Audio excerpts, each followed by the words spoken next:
Look at your car. Now look at the roof. If there isn't a laser sensor there yet, there will be soon. But the companies making them are currently in a high-stakes game of Survivor. Welcome to the LiDAR divide. This isn't just a tech report. It's a 2026 strategic autopsy. I'm from HDIN Research, and today we're looking at who's actually winning the race to 2028 and who's just running out of breath. Why does 2026 matter? Because in the car world, if you aren't picked for the team today, you don't play in 2028. Global car makers are handing out their final invitations, the RFQs, right now. We're moving from cool science projects to millions of units. Plus, Uncle Sam is watching. New safety mandates mean every car will soon need a digital guardian. The window is closing. Fast. Now, let's talk about the haves and the have-nots. Look at this gap. Innoviz is growing like a Silicon Valley sweetheart, up 127%. Meanwhile, MicroVision, their revenue just fell 74%. It's like one student is acing the final exam, while the other forgot there even was an exam. One is scaling, the other is staring into a fiscal black hole.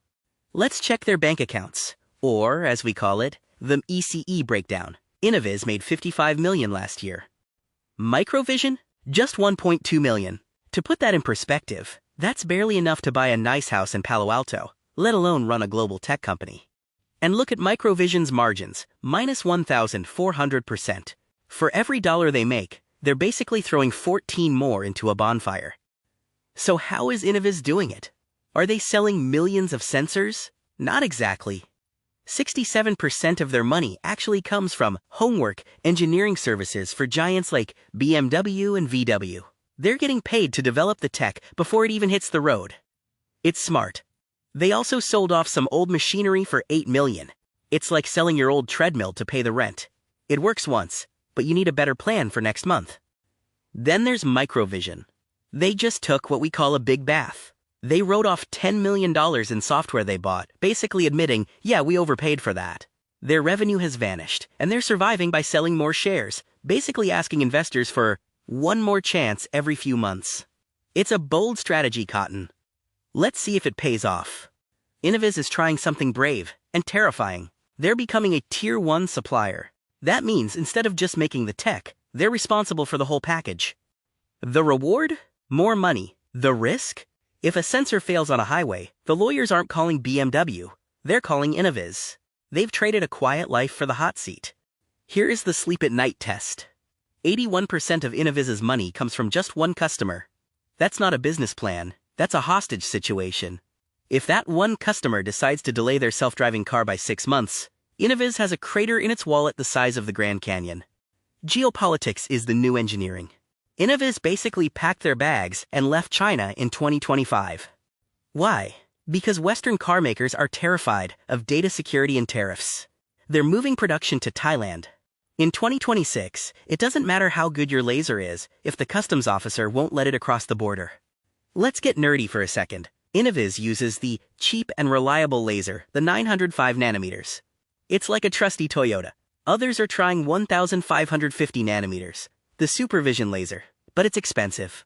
And then there's FMCW, the future tech, which is great, but currently as practical as a flying car. In this market, quote enough and cheap usually beats perfect and unaffordable. While everyone is obsessed with robotaxis, the real money might be in 18-wheelers. Innoviz won a deal with Daimler Truck. Think about it. A truck needs to see much further to stop 40 tons of cargo. These are high-priced, high-durability sensors.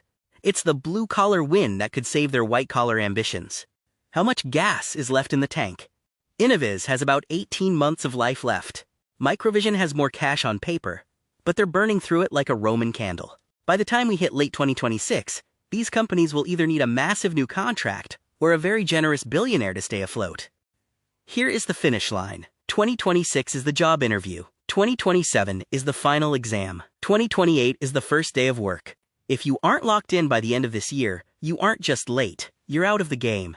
The industry is finally moving from PowerPoint to production. The verdict? The LiDAR world is shrinking. We expect only 2 or 3 Western players to survive the next 24 months.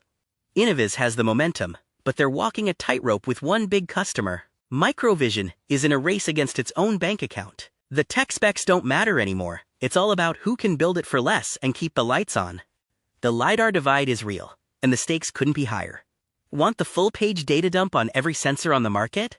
Head over to HDINResearch.com or shoot us an email. If you enjoyed this breakdown, hit subscribe. We're watching the future, one laser pulse at a time. See you in the next one.